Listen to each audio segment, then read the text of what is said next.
Dúirt uachtar an na hÉireann Mícheál O'Higgin an Uri go gceapann sé gur chóir obair scoile a bheith fágtha ar scoil. Ionas gur féidir le daoine óga níos mó ama a chaithfh i mbun rudaí cráthacha i níomh na scoile. Ach, cad a cheapann daltaí gaeil scoil líomh rua faoi obair Bhaile?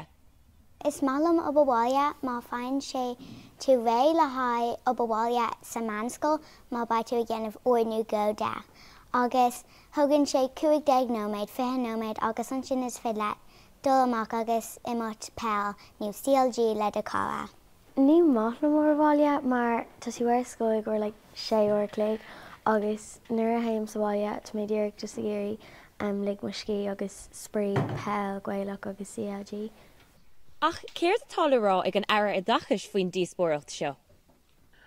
Well, imthuaimse, is tócha mar bhúnseoir, imthuaimse, tá gá le píosa beag obair Bhaile a bhíonn acu.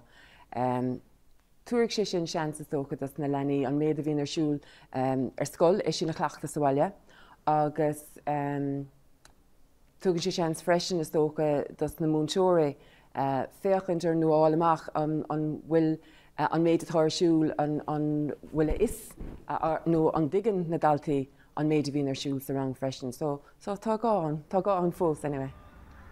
Katelyn Hayes, Nuacht Cúla4, Baile Átha Cliath.